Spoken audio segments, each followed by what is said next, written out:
आने वाली film KGF 2 का इंतज़ार तो सबको होगा। केजीएफ मूवी के हिट होने के बाद सब चैप्टर 2 के बारे में जानने के लिए उत्सुक हैं। पर क्या आप केजीएफ की सच्चाई जानते हैं? आइए कुछ ऐसे फैक्ट और कुछ ऐसी जानकारी के बारे में जानते हैं जो केजीएफ मूवी में बताई नहीं गई थी। हम सब जानते हैं केजीएफ जब 21 दिसंबर 2018 को थिएटर में रिलीज़ हुई तो पूरे फिल्म इंडस्ट्री में मानो भूकंप आ गया था। यश की एक्टिंग सबको पसंद आई थी। एक टाइम था जब यश को कोई जानता तक नहीं था। इस फिल्म के आने के बाद लोग दीवाने हो गए थे। स्टोरी बहुत दिलचस्प थी और बहुत लोगों का दिल जीत ली थी। पर क्या ये कहानी जो मूवी में बताई गई थी ये सच है? और क्या केजीएफ 2 में यही सब चीज़ बताई जाएगी? ये बात तो हमें पता है, केजीएफ हकीकत में है कोलार गोल्ड फील्ड जिसे कहा जाता है। फिल्म केजीएफ में हमें सब कुछ खुलकर नहीं बताया गया था क्योंकि हर मूवी की एक लिमिट होती है। आइए हम चलते हैं केजीएफ की पूरी हकीकत जानते हैं। केजीएफ एक वक्त की भारत की सबसे बड़ी खदान में से एक थी जिसमें 900 टन से भी ज़्यादा सोना निकाला जा चुका था। आपको जानकर हैरानी होगी, भारत का 95% सोना इसी खदान में से निकाला जाता था और तब भारत को कोई दूसरे देश से सोना इंपोर्ट नहीं करना पड़ता था। कुछ साल पहले लोगों ने इसका नाम तक नहीं सुना था, लेकिन 2018 में कन्नड़ फिल्म केजीएफ ने लोगों को केजीएफ के बारे में बताया। आखिर ये केजीएफ है कहाँ? केजीएफ कर्नाटक में आने वाला माइनिंग रीजन कोलार शहर से 30 किलोमीटर और कर्नाटक की राजधानी बेंगलोर से 100 किलोमीटर दूरी पर है। और ये सिर्फ माइनिंग रीजन ही नहीं, एक शहर भी है जिसकी पॉपुलेशन 2,60,000 है। और ये वही लोग हैं जिनके पूर्वज सोने की खदान में काम करते थे। वीडियो में आखिरी तक बने रहिए, केजीएफ से जुड़ी आज हर छोटी चीज़ आप जानने वाले हैं। कहा जाता है इस सोने की खदान की खोज किंगडम ऑफ मैसूर के वक्त से शुरू हो गई थी, लेकिन तब टेक्नोलॉजी ने इतनी तरक्की नहीं की थी कि माइनिंग का काम बहुत बड़े स्तर पर किया जा सके।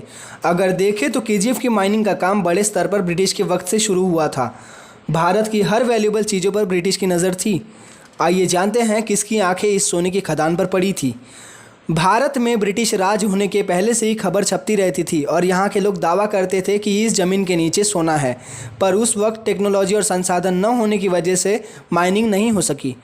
भारत में ब्रिटिश राज आने के बाद से ईयर 1871 में माइकल लॉवेल नामक एक रिटायर फौजी को यहाँ सोने होने की रिपोर्ट के बारे में पता चला, जो कि 19वीं सदी के शुरू में छापी गई थी।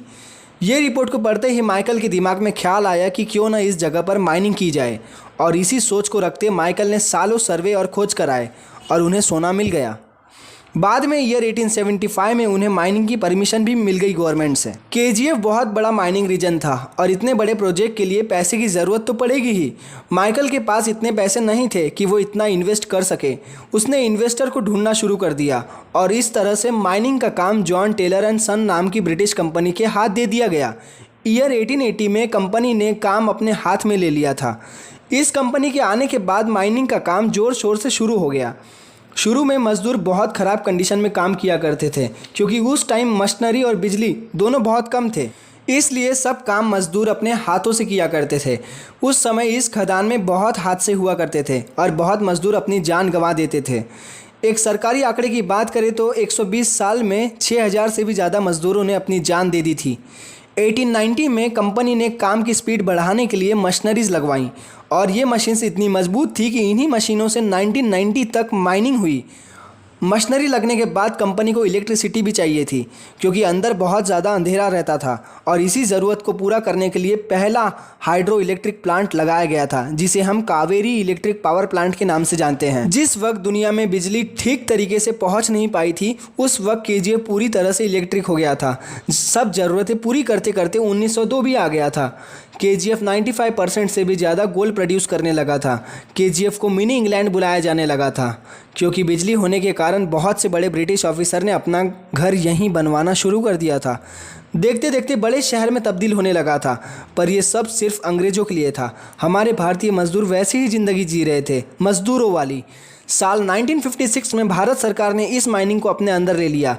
1972 तक ये पूरा काम केंद्र सरकार के पास भी आ गया।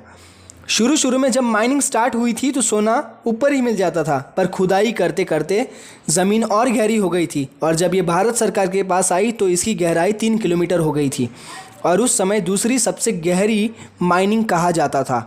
और इस गहराई में तापमान 50 डिग्री सेल्सियस और ह्यूमिडिटी 95% होती थी। और यहाँ काम करने वाले मजदूर अक्सर मौत के शिकार होने लगे थे और इसी चलते 2001 में इसका काम बंद कर दिया गया। गोल्ड की मात्रा कम होने की वजह से कंपनी का नुकसान होने लगा। अगर आपको ऐसे ही और फैक्ट मोटिवेशन चाहिए तो चैनल को सब्सक्राइब करना ना भूलें और मिलते हैं नेक्स्ट वीडियो में।